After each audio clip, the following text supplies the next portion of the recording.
whichever one we do today will be informed by what we do the next time.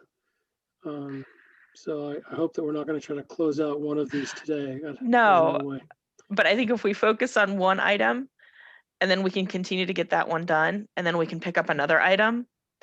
So Melanie, welcome. I guess we'll open the March 30th meeting of the Annexation Subcommittee of the Planning Commission. I'll start by saying, Melanie, I understand you'd like to make your presentation on traditional neighborhood design, and I'm happy to see that happen.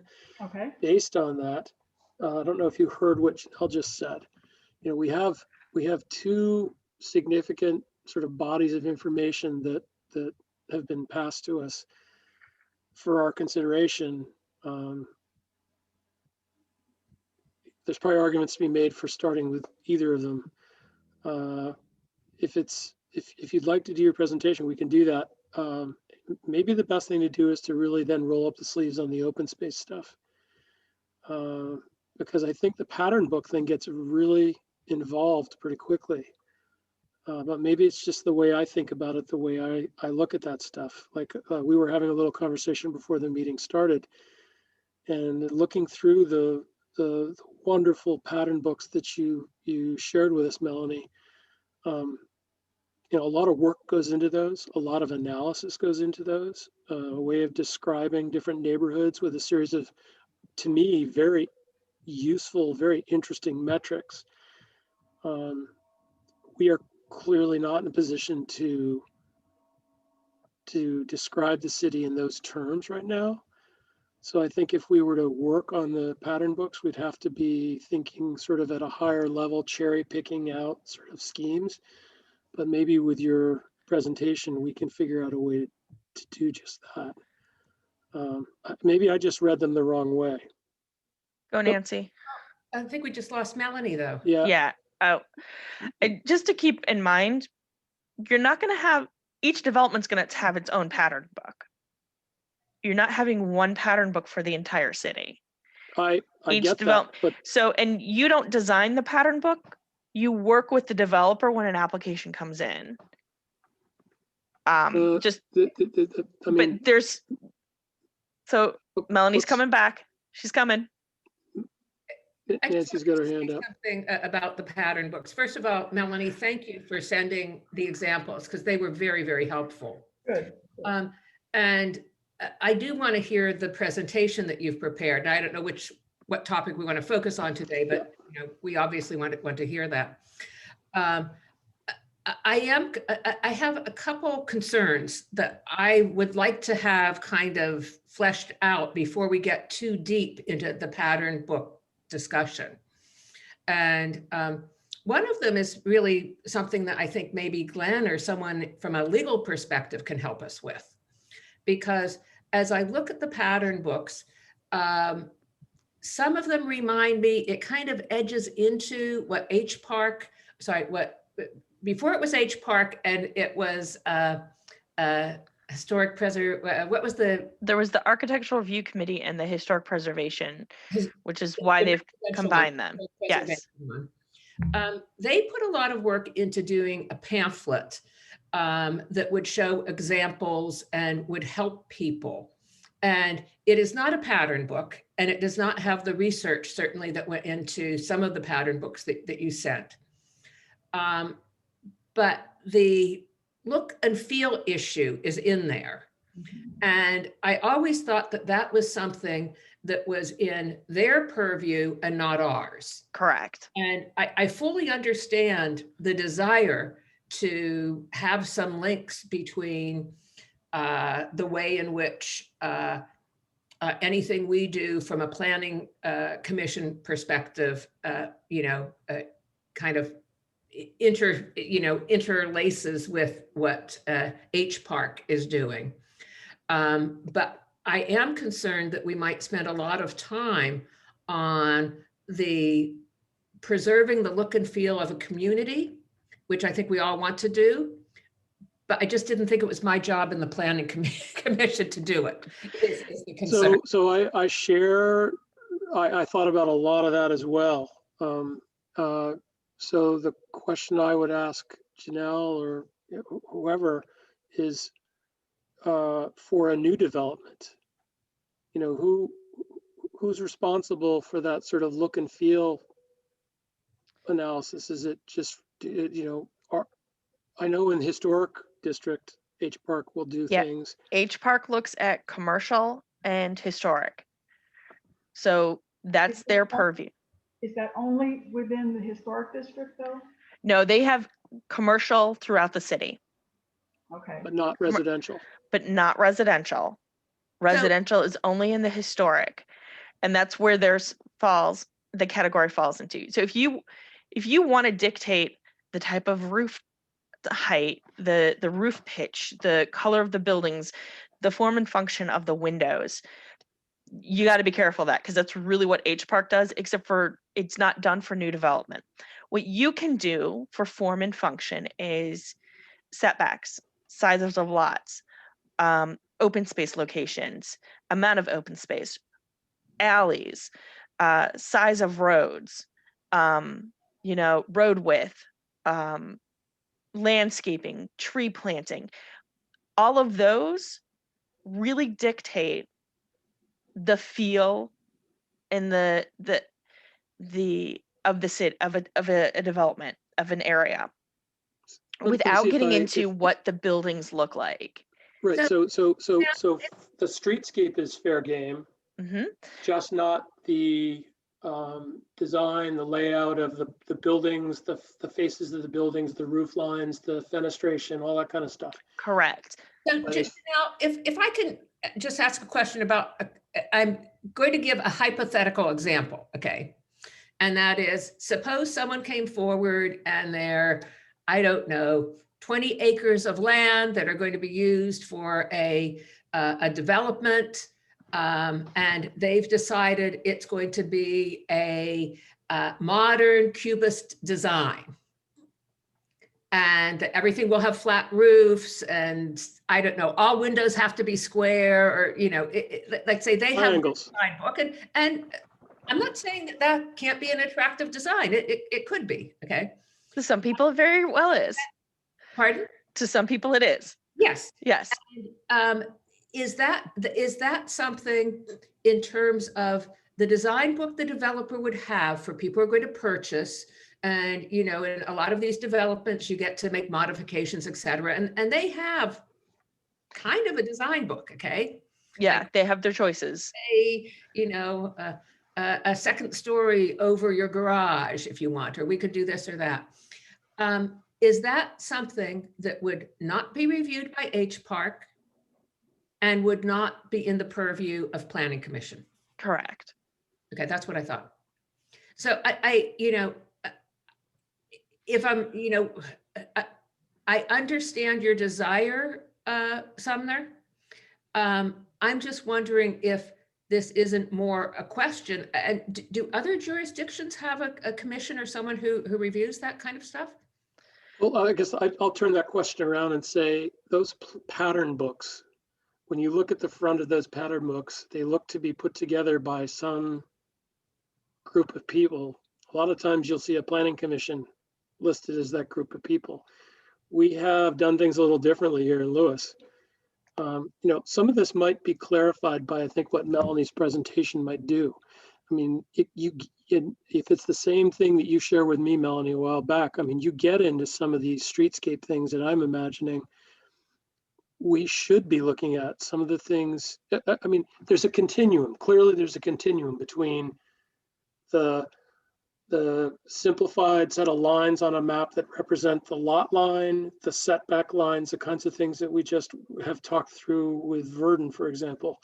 You know, how the house that might ultimately sit inside of those setback lines looks is beyond our consideration. That's for sort of future date, you know, down the line.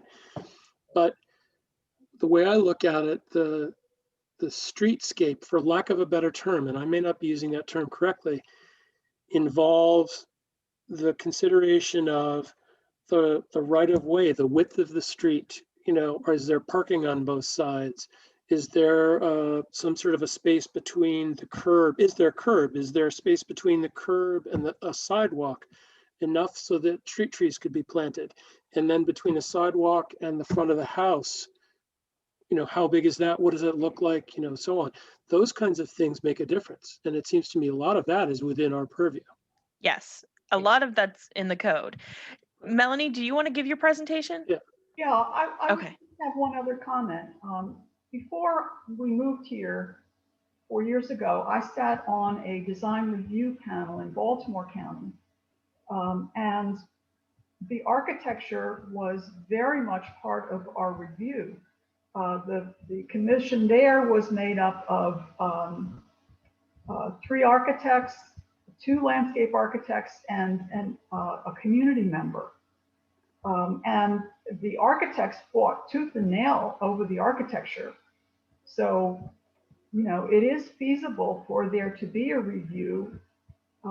We may just not be the right commission to do that. It may be more appropriate for it to be as part of H Park. But obviously their purview would have to be extended to include, all of the city limits. Well, and of course, then there's this new joint committee that's drawing from each of the 2. Right, but that is for commercial development, for Okay. site plans. That is site plans, that is not residential. So subdivisions stay with the purview of the planning commission and council. But And hands off on the architecture. correct. And remember, my understanding is the intent of the annexation zones as they were created was to encourage people to want to annex into the city. So the city had more say of what happens with the land use. So you've got to find that balance, because if you come down too hard, nobody's going to ever annex, which means you're going to get something that you really were not hoping for adjacent to the city. When if we can kind of, how do you encourage them? What's the carrot to get them to come into the city to like, hey, you get to do this? And I think if you're looking at the traditional neighborhood design, which is a lot of that pedestrian scale, which I'm gonna use the word, and people can get mad at me, density. Because if you look at the lots in the city, especially the historic lots, and we just had a parcel consult, you have lots that are 30 feet wide by 70 feet long, and you have houses there. That core is probably has a higher density than you actually think about than it does. And then traditional neighborhood designs typically have a slightly higher density where the houses go. Sometimes you can get that open space, but where the houses go, you've got them compact. And that's kind of what the intent is for a cluster. But depending on what you do for the traditional neighborhood design, and the traditional neighborhood design also encourages the mixture of housing types. You can go from, because you see it all the time at like Chestnut and other streets. It's like single family duplex, single family duplex. Maybe even get like a townhouse in there. But so you want that mixture of housing types. What you're trying to get away from is it's all single family over in this area. It's all duplexes over here in this area, and you put your townhouses like somewhere else. You want that interconnection of the uses a little bit more. And that's what I think traditional neighborhood design can help encourage. I'm listening. I gotta close the door.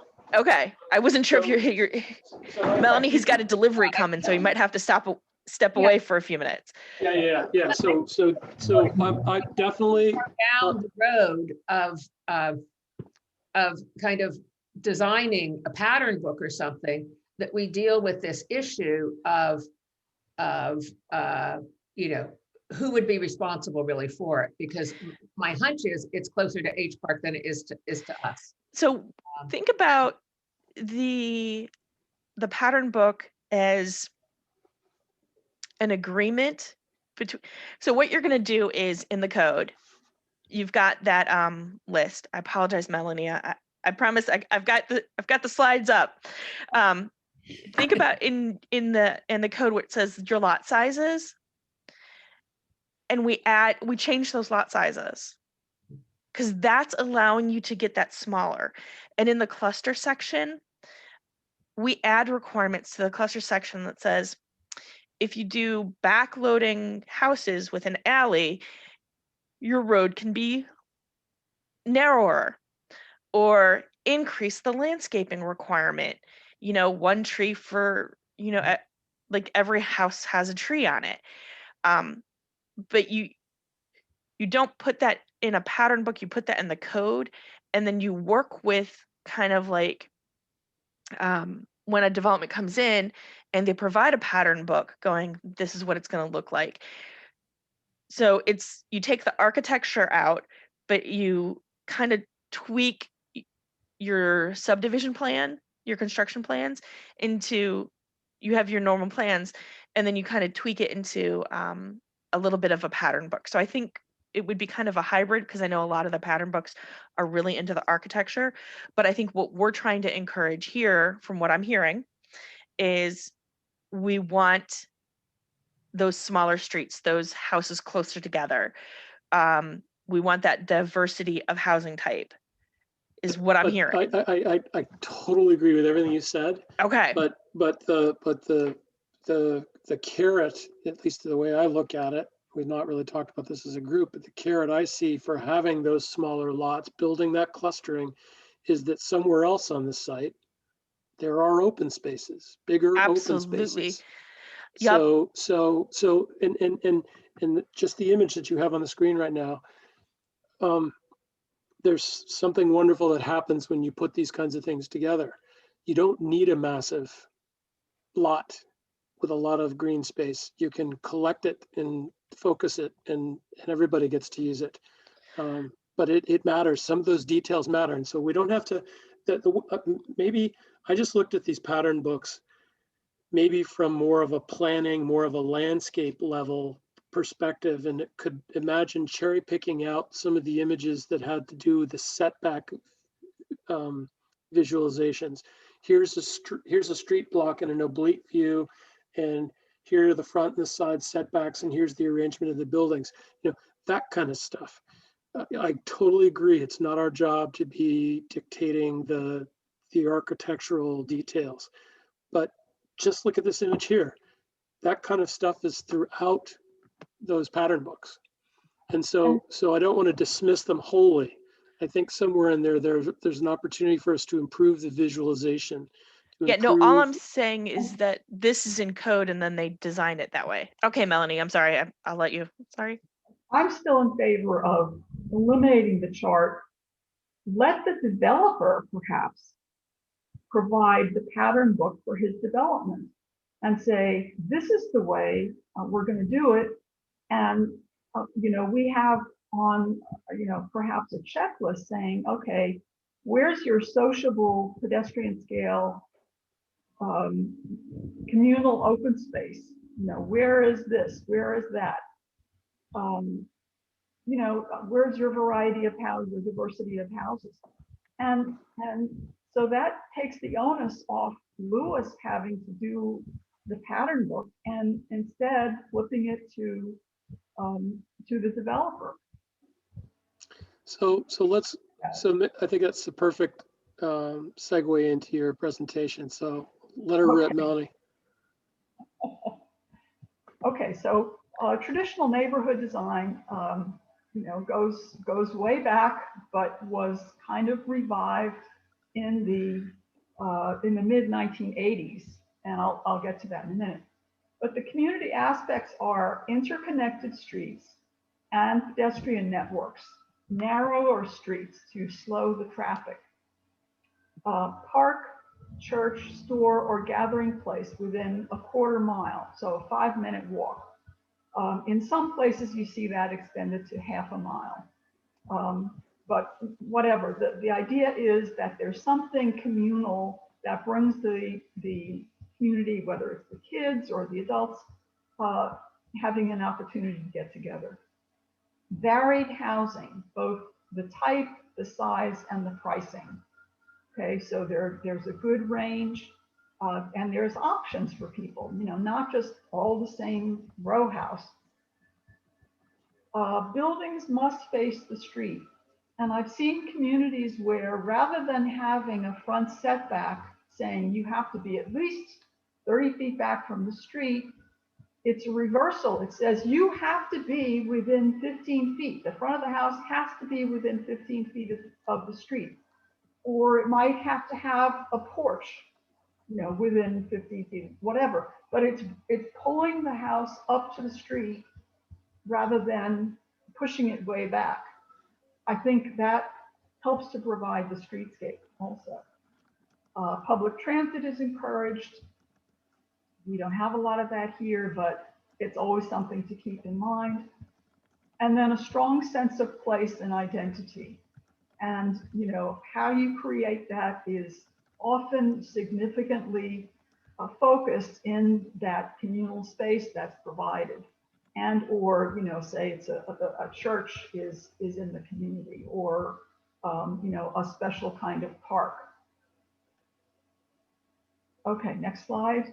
And I've pulled up some examples from all across the country where the zoning codes are trying to incorporate these ideas. So there's on-street parking, narrow streets, wide sidewalks. And look at this, porches all along the street. Very narrow front gardens, or perhaps even no front gardens, but no driveways on the street either. This makes it much more social. Okay, next slide. Here's one from Ithaca. Again, these are all ideas about how you can create a traditional neighborhood. And again, you see that's focused on a church, and across from the church is a little village green, and then density on the square, and then it gets a little less dense as you move away from the square. Okay, next slide. Again, often the architectural aspects, such as front porch being required, a rear garage approached from an alley. If the garage is front loaded, it must be at least 4 feet behind the facade. In other words, when you drive down the street, you don't want to see the garage first. You want to see the house front first. And then that there be a range of architectural styles. Now that one can be a little tricky, but anyway. Here's another example. I think this was from Colorado, with fronts facing a common open space and garages accessed from the rear alley, so that there's that central space where people can convene and kids can play. Okay, very safely. Next slide. This is not a new idea. As I said, this goes back to early New England, and it was reincorporated in a town called Radburn, New Jersey.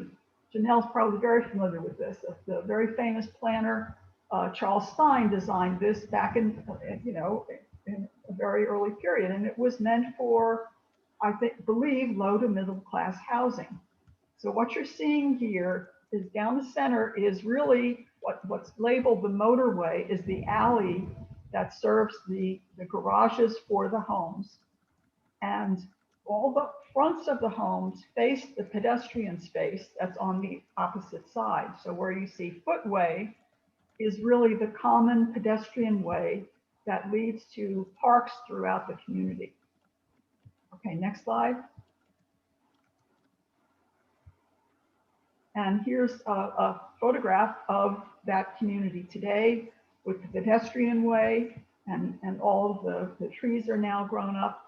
And then the next slide. And this shows the alley that serves the cars approaching the rears of the homes. Okay, next slide. Now, we have this here already. This is Ship Carpenter Square. And what you see, the road, the outer road on the diagonal are the streets that the homes are facing. The interior U shape is the alleyway serving all of the garages. And then the cluster of houses in the very center their fronts face onto a common open space. Okay, this is just like all of those earlier slides, and we've got it right here in town. Okay, next slide. Another example of this, it doesn't have a common open space, but if you know DeVries Circle, it's just off Savannah Road between Savannah and Kings Highway. And it's a circular road system. And the T that you see down the center is the alleyway that serves the rears of the homes and their garages. There's sidewalk all the way around on both sides of the street, so it's very pedestrian friendly. And again, this is a great example of here it is already in town, a traditional neighborhood. Okay, next slide. As I said, this kind of got regenerated back in the 80s with the design of Seaside in Florida. This was designed by an architect and his wife. And what you see in the center is the common open space. All of the green areas are common open spaces for each of the neighborhoods, so that wherever you live, you've got an open space within a 5-minute walk. The next slide. Okay, this is how it actually developed. So unfortunately, they didn't continue the open space between the middle section and the ocean. They did build units there. But nevertheless, you can see that all the other open spaces have been maintained. Okay, next. And here's a view down one of the streets towards the water. And you can see that they have porches, they have short front yards, deeper front yards, so there's a variety there. There's on-street parking, and there's pedestrian way and a narrow street. Okay, next. Melanie, can I just point out that the Yeah. speed limit sign on that street was 15 miles an hour? Yeah. I was in one development, I don't remember where, I think it was in Anne Arundel County, where when you entered the subdivision, the speed limit was 9 miles an hour. I don't know how they ever enforced it, but it got your attention, which I think was the intent. I think that I don't know if we have control of that here, but parks or something that are speed limited. right. So the private roads, they can do that. The problem is it's very difficult to enforce. Yes. Because I go to visit a friend and their road says it's 18 miles an hour. Like, one, it's very difficult to enforce because it's not a city or a state maintained road. Right. So for any road here, they will be 25 miles an hour. Right. So I understand. Okay, so here's a very small, compact open space in the middle of a part of Seaside. But again, it's a unifying focus for the community. I don't know if they ever use this. You know, perhaps they use it as a gathering place on holidays or something, but it's there. It's something that, you know, you can always say, well, meet me by the pagoda in the circle, you know. Okay, next slide. So Melanie, actually on that last slide, how are those white sort of parking areas designated? Are they private? Are they public? You know, like you see the two vehicles there. Yeah, I don't know for a fact, but I would assume that the right of way perhaps comes to where the street trees are located. And so there's maybe 2 or 3 feet behind that, that's public, that's private. And the fact that the cars are driving up onto that and parking leads to some ambiguity. I'm not sure, you know, that I would entirely want that everywhere, but that's what they've done there. And I believe this is all a private community, so there is no public jurisdiction at all in Seaside. my best guess is the property line is where the fences are. And what they did was delineate the drive aisle as being the orange, and then your sidewalk parking area as being the whitish beige color. Yeah. So my guess is it's all in the right of way, just based on my planning expertise, my planning knowledge. So it's the on-street parking effectively, set up Yeah. perpendicular. I'm not sure I would want to allow cars to park where pedestrians are supposed to go. You know, I it's think funny. I heard Andreas Duani, the architect for this, speak and present the plans for this back in the late 80s. And one of the reasons for doing everything that we've seen here was he showed examples of the typical sort of 1950s to 1970s houses, just like you said earlier, Melanie, with the garages right up in front. And he basically said, when you drive down the street, when you walk down the street, what do you see? You see that cars live here. And yet here we have this. Anyway. right. So, Right. and just as Melanie was talking about the gazebo in the center of the cul-de-sac, where I grew up, in the center of the cul-de-sac, because I grew up in a cul-de-sac, is a great grass space with a street light. And I can tell you that's where the kids played, because we played in the street because it's a cul-de-sac. And that is where, you know, that would be home base. So if you were playing, you know, games or something, that would be home base. So you were always trying to get to the streetlight in the grass space. And there's, you know, a couple of trees and some bushes, and somebody was always in the cul-de-sac was always responsible for maintaining it. But that's where everybody kind of played. I know we're spending a lot of time looking at this photo, but I have to say, when I looked at this photo, I thought those two cars were illegally parked because there's nothing protecting those trees, okay? And I can't believe that's actually legal parking there, but just. And again, I think what Melanie's just trying to do is the example, because I'm pretty sure we would like curb, grass, sidewalk, tree, or curb, grass with a tree, sidewalk, and then more grass. That's kind of what you typically see. Oop, I'm going the wrong way. Okay. Okay, and here's another small street at Seaside. Okay, and next, the famous one in this area really is Kentlands, is based on traditional neighborhood design, which has really moved on beyond that. But nevertheless, in this development, which is, you know, scads larger than Seaside or anything that Lewis would probably see, you see lots of green interconnected with the neighborhoods, and everyone in Kentlands is within, again, a 5 or 10 minute walk of a good public open space. Okay, next. And just some pictures at Kentlands. Again, no garages directly from the streets. The parking is all behind the units. And look how pleasant that makes the street look. You know, even if there were cars parked along here, not seeing the garage has such an impact, I think. And here again, I believe they dictated that there had to be a variety of period architectural styles in various parts of Kentlands. Okay, I think there's one more. Yeah, this is another example of it. And that's it.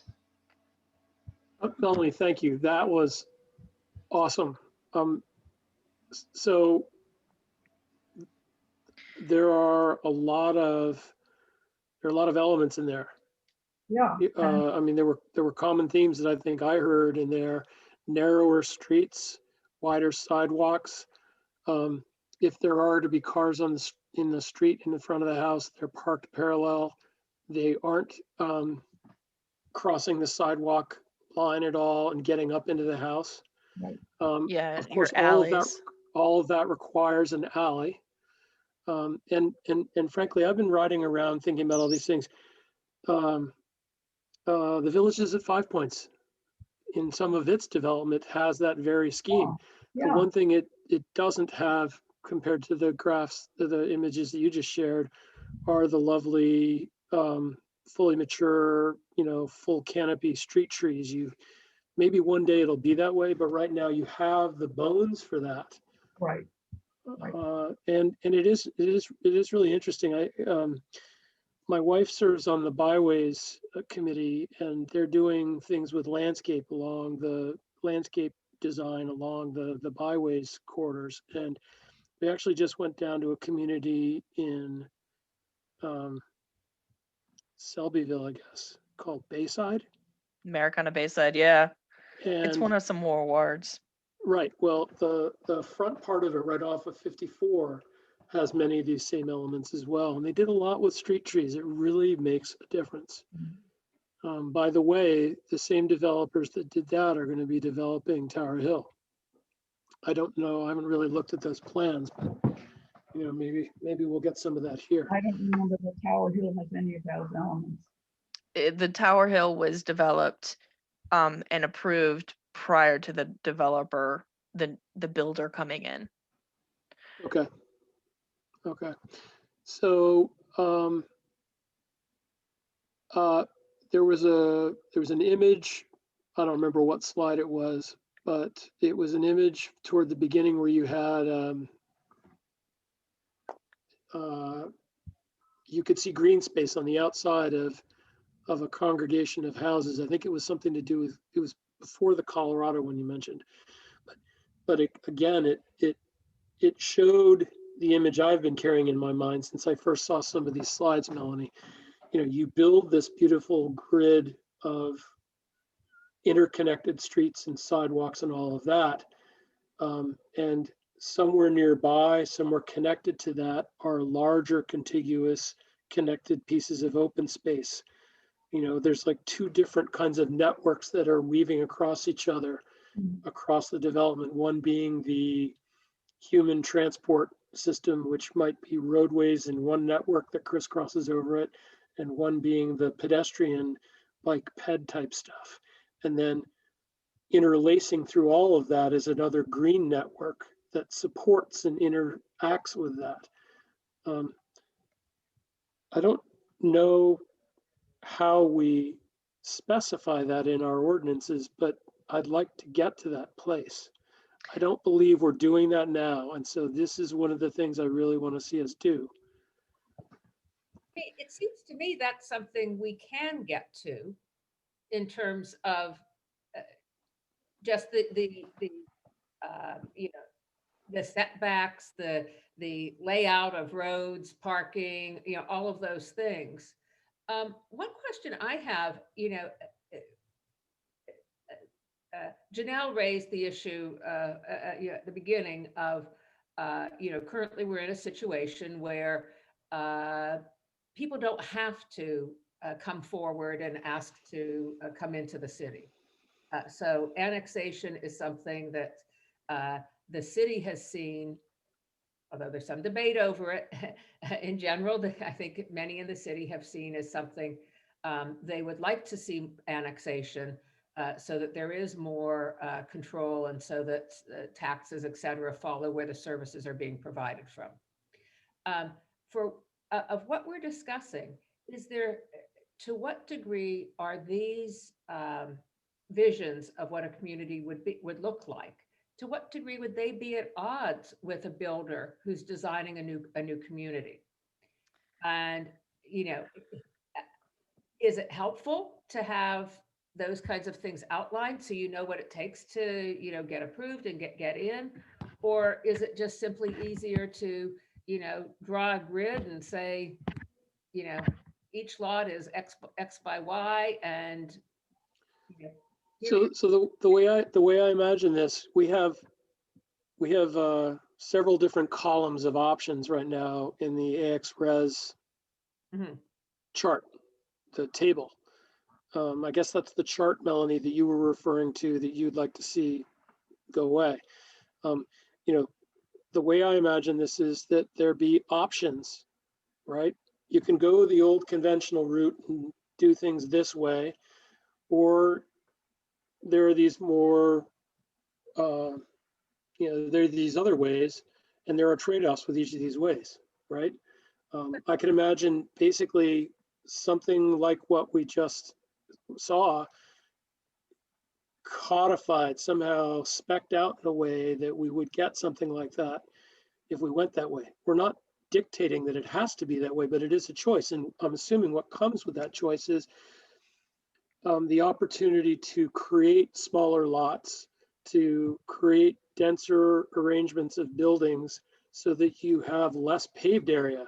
You have, you can shorten the lengths of the roads, you can shorten the lengths of the utility runs and all those kinds of things, which I'm assuming offer some opportunity for a developer. Yeah, I mean, my question is what makes it more desirable? Because keep in mind, as we found out the other day, someone who's looking at annexation can come in and say, you know what, I'm not going for anything on the AX charts. I want to come in as, R whatever. And because that's, I think what makes it attractive to them is the density, that we've got to allow that additional density, while controlling it by saying, okay, you've got to do a traditional neighborhood, and I think it's worth an effort to see what we would get. one of the things that was in the first slide with the words that you shared, Melanie, and maybe it's worth popping that one back up because there were some important aspects of traditional neighborhood design in there. One of them had to do with an interconnected network. It wasn't that slide, it was higher up, I think. I think it was the that one. Slide, yeah. Interconnected street pedestrian networks. Having a bunch of one way in, one way out, right. Cul-de-sac type things seems to me to not be the way this system works. Ideally, I realize it's not always going to be easy or possible, but ideally it would be nice to be able to connect whatever new development with others so that we're creating grids of interconnected neighborhoods so that we don't have all these one way in, one way out developments that I think, cumulatively create transportation challenges, create traffic challenges along the major roads in this area. Yeah. We should have options. We should have different ways of being able to get from point A to point B, not just one way. The one item on this chart, Melanie, that surprised me a little bit was saying building must face the street, because some of the examples you gave actually had buildings facing an open area, a kind of community meeting area, recreational area, where more biking and walking is encouraged, with the garages and the streets actually being behind houses. Well, I think it's a good requirement, because what I hate along Route 9 are all those fences and berms that have to screen the poor backyards of those houses that are so exposed to the traffic and noise and lights and whatnot going by on Route 9, all day long. I think that's what we're trying to avoid by saying that the buildings must face the street. So Melanie, let's talk about that example for a second. When I think about the places where annexation, where we imagine annexation would occur, going out New Road, going out Kings Highway, maybe. New Road's a big road. How do you configure that so you don't end up with the berms and the fences and all of that? How do you actually lay something like that out so that it feels the way you'd like to see it? Well, you might have to have a parallel road to that, either New Road or Kings Highway, that directly serves the unit. Or you put the front of the unit directly on the road. I mean, not right at the road, like 10 feet from the road or something. But for example, New Road has to have a pedestrian way, as I understand it, for the public. So, there would be an appropriate setback from that. And there's parking around the back or around the side so that the homeowner can use his front entrance. I mean, there are different ways to handle it. or the units are perpendicular to new road, so that at least you're going to get a glimpse of the front. The side of the house would actually face the road rather than the rear or the front. So there's a variety of ways to handle that I think are appropriate for the new homeowners as well as for what we would see. Yeah, and I'm just going to bring up that I love all the ideas. It's how do we convince the developer and the builder? Because just from years of planning experience, they have their type. They have what works and what sells. And which I'm going to tell you, I really don't like the fact that you can't see the front door on half of the new, like most of the new houses that are built. The front door is pushed so far back that it's dark. Like, to me, that is so uninviting, and I really dislike that style. So I like to push the front door forward. But how do we get people to want to buy that? How do we get the developers to change what they're selling?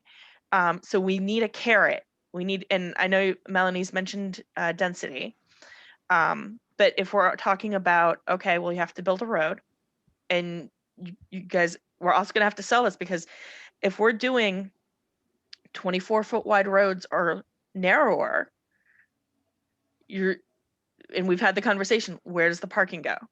Because you're gonna build it maybe a 14 to 16 foot alley, with maybe two to three parking spaces off the back. But what you're doing is, and just remember, because we've had a lot of conversations about parking is keyed in here. Well, we're encouraging walking and biking. We still have, all right, you want to build a 24 wide road that does not allow on-street parking, not even one, because but then if you go narrower, you just have the two-way drive aisle with parking on the back off the alley, but then that alley is only 14 to 16 feet wide. And again, I'm not trying to put down, I'm just trying to get everybody to start thinking about, because even the concepts we've had about a 5-lot subdivision and on-street parking, it's like, where does that parking go? Because we do recognize that as a concern. And Yeah, even as much as we'd like to get them to ride the bus, then how do we get the bus stop to stop? I think the odd thing is, and we lived in a community in Canada that was one of the first planned communities. It was actually a planned community, very much in this neighborhood approach, that had small lots, and it was originally constructed for veterans returning from World War I. So we're going back quite a bit of time here. And we had a central park in the center. The community took care of the ice rink, because in Canada, every community has an ice rink. Okay? Got to play hockey.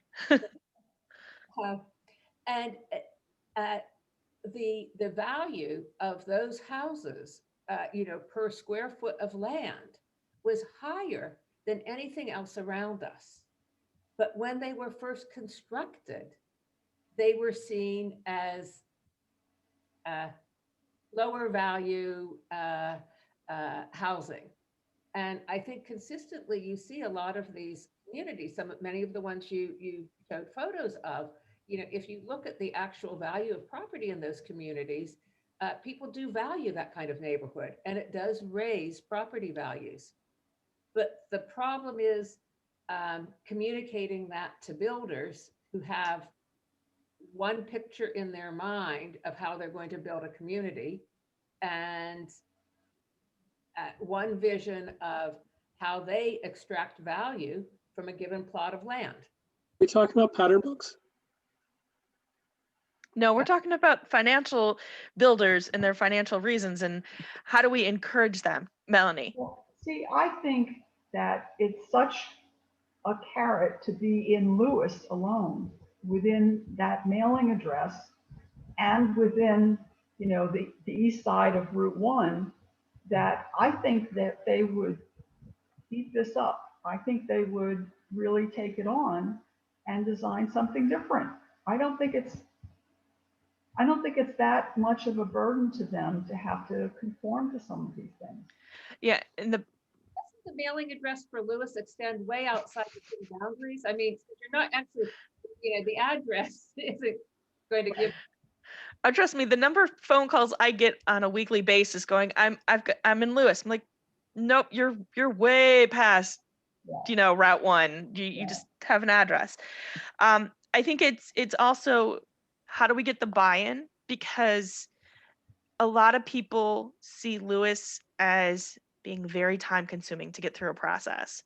Why would I do all of these extra steps, even though I might be able to make a little bit more money, when I can save a year in the county and get through it much faster?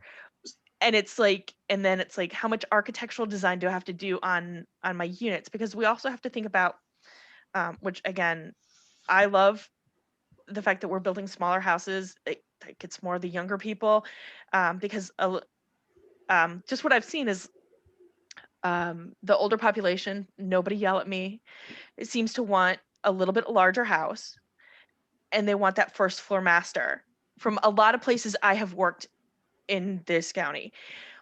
And that's what people are buying. You don't get that really. You get something a little bit smaller, and then you have stairs if you're going a narrower building, because you're going up 2 to 3 stories, with like a townhouse or a duplex. And, to me, that would be awesome. But, or for a person who wants to age in place, or a universal design, and, it's just, trying to get people, I'm just trying to think of, that carrot, getting that carrot in. I'm with you on. I was thinking along the same lines. It seems to me. I'll pose it as a question. What possibility would there be? And this is, I think, why I kind of grabbed onto the pattern book idea. What possibility would there be to streamline that year lag that you referred to, that's a disincentive to come into Lewis? How could we speed that up by saying, well, if you buy into this whole enchilada type thing, as long as we get this right, there'll be more of a fast track in the process. Maybe we skip a process. No, so I'm writing a lot of things down, and what I want to do is go back to the cluster ordinance and kind of add this in, and things we want, and like, okay, if you're doing this option, we're going to add these things. And then maybe we change the planning commission process, because for annexation or for the what do you mean? For this subdivision review, because, or we just change the process somehow. And I've just been thinking of this off the top of my head, is because it goes to planning commission. Then they go get all their agency approvals. They come back to planning commission. Planning commission then makes a recommendation that then goes to council, and council